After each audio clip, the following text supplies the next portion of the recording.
En primer lugar, agradecer a la organización de la jornada el darme la oportunidad de traeros aquí un pequeño resumen de lo que es la investigación que estoy haciendo encuadrada dentro de mi tesis doctoral, que está dirigida por Vicente Salvatierra Cuenca y por Irene Montilla Torres.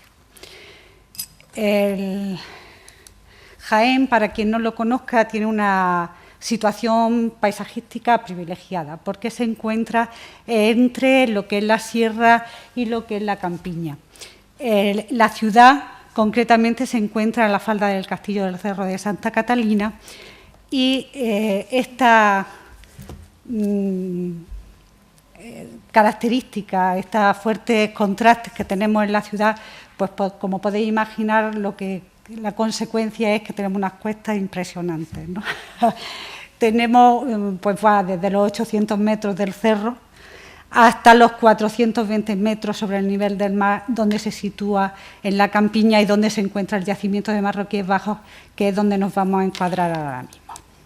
Bueno, la zona arqueológica de Marroquíes Bajos es una zona que hasta finales del siglo XX ha sido una zona de huerta y que se ha mantenido así porque se encontraba la estación del ferrocarril y la misma estación impedía que la ciudad se expandiera, como era lógico, hacia el norte.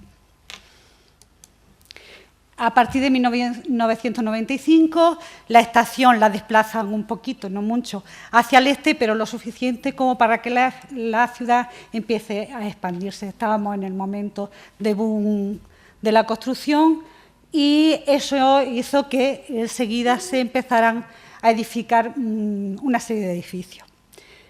Se había hecho una prospección antes de esto, pero la prospección, como luego creo que en el debate podremos ver, pues sirve para asegurar que hay un yacimiento, pero no sirve para descartar que hay un yacimiento. Y esto en mi vida profesional lo he visto muy claro, luego en el debate lo podemos ver, ¿no? Según esas prospecciones, el resultado era que podía haber un pequeño asentamiento de época islámica. El problema es que había mucho más, ¿no? Bueno, en ese momento empezaron estas obras, al ver la cantidad de restos arqueológicos que había en la zona, se incluye en el Catálogo General de Patrimonio de Andalucía con la máxima protección que se le puede dar en Andalucía a un yacimiento y desde entonces se vienen desarrollando toda una serie de intervenciones arqueológicas que todavía hoy se siguen haciendo. La delimitación de este yacimiento no es gracias al yacimiento medieval, sino a una macroaldea, un asentamiento de la Edad del Cobre. Desde los primeros momentos esta zona ha sido agrícola y para ello era importantísimo el control de los medios hidráulicos. Ya desde época calcolítica, lo que se hace y es una transformación en el paisaje impresionante, se apropian los grandes arroyos, se hace una serie de fosos donde se dirige el agua, tanto para el consumo del yacimiento como fosos de defensa. Según los estudios de paleoambiente realizados por Oliva Rodríguez y Carmen Prada, han puesto de manifiesto cómo al principio del asentamiento de la Edad del Cobre había un paisaje caracterizado por el encinar y al final de esta época, al final del Cobre, lo que hay es empieza a desaparecer el encinar.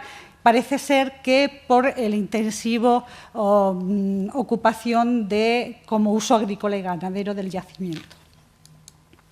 Bueno, estas construcciones, estos fosos de que ahí veis una sección, son progresivamente abandonados. No voy a entrar porque es largo de explicar, ¿no? Pero la colmatación de estos fosos provocan una nueva modificación del paisaje. Una nueva modificación del paisaje que llega hasta el siglo XXI y que tiene consecuencias hasta el siglo XXI. Especialmente en el cuarto de los fosos, bueno, no le he dicho que había hasta 6 fosos y 2 de ellos estaban, en esta época, estaban delimitados por unas grandes murallas de adobe. especialmente el cuarto foso, la caída de la muralla de adobe tiene que provocar una pequeña elevación en el paisaje que en el siglo XX, bueno, en el siglo XIX, cuando se construye las vías del ferrocarril, los ingenieros tienen que verla, no queda otra, porque si os fijáis, este es un círculo, que es la vía del ferrocarril, este es el cuarto foso de Marroquíes Bajos. Quiere decir, se hace justo en el sitio que ocupaba el derrumbe de la muralla del cuarto foso. Pero es más, es que en el siglo XXI, cuando se hace la nueva urbanización, la vía principal de acceso a la nueva urbanización sigue reproduciendo el mismo recorrido del cuarto foso. Esto no nos hemos dado cuenta hasta que no se ha empezado a excavar, ¿no? Entonces encontraba, sobre todo en la urbanización, cuando se hace la obra de urbanización, es cuando empezaba a ver que, bueno, que allí pasaba algo, porque el foso se correspondía exactamente con la estación, con la vía del tren. Bueno, volvemos para atrás y vamos a decir que en época de Augusto ya se elimina la pequeña huerta de autoconsumo que en época íbera se mantenía, y a consecuencia de esto, bueno, se hace un monocultivo de olivo. Si alguien conoce Jaén, somos el paisaje nuestro es todo olivo. Bueno, pues ya en época de Augusto el olivar tiene una presencia muy importante, ¿no? Tanto es que solo en el recinto del área de la zona arqueológica se han documentado 3 grandes almazaras. Posteriormente, cuando se parcelan, se hacen parcelas para ciudadanos libres, estas almazaras entran casi en desuso, hay un cambio de cultivo, y eso se ve de una gran almazara que tenía 6 prensas, todas estas se anulan y solo se van a utilizar 2. Bueno, en época visigoda y en los primeros momentos de la conquista se observa que el territorio está organizado por espacios irrigados con una ocupación dispersa y agrícola. Estos espacios estarían ocupados por la propia población indígena. La Iglesia tendría un papel importantísimo con el establecimiento de varios edificios religiosos, que lo he puesto encuadrado en naranja, y estos controlarían la propiedad y la producción, especialmente del cereal. En el entorno de los edificios religiosos o relacionados con ellos aparecen varias necrópolis. Las necrópolis que ven de color morado son cristianas, y luego tenemos 2 necrópolis, una que nosotros llamamos la necrópolis 4, que es una necrópolis de transición, donde se pueden ver los 2 tipos de enterramientos con 2 orientaciones totalmente diferentes, y luego tenemos la gran Masbara o la gran necrópolis de época islámica, y que muy compleja, ¿no? Porque no puedo entrar ahora en relatarla. Bueno, la conquista en Marroquíes Bajos, la conquista Jaén no supuso un momento violento. No encontramos en ningún momento nada que así nos lo indique, no hay transformación en el patrón del asentamiento, no hay modificaciones en la estructura, no hay.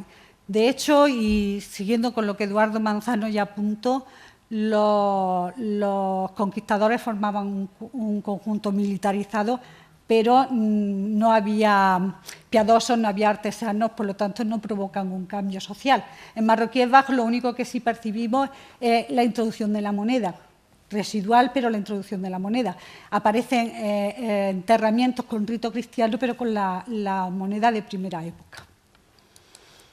A finales del siglo IX, con la inestabilidad sufrida por la sublevación en Muladíes, se produce el abandono del yacimiento, pero enseguida, en el siglo X, porque el Estado potencia la creación de centros urbanos donde trasladar a la población rural, se ve una transformación importantísima en Marroquíes Bajos, aunque Marroquíes Bajos no es un centro urbano, es un centro periurbano, está en las afueras de la ciudad, pero sí que se ve perfectamente casi urbano, es un espacio casi urbano, con calle, con zoco, con una pequeña mezquita, con una necrópolis bien organizada, ¿no?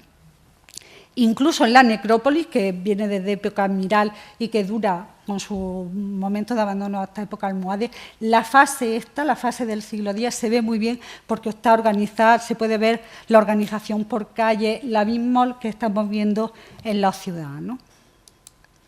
Bueno, de nuevo será abandonada la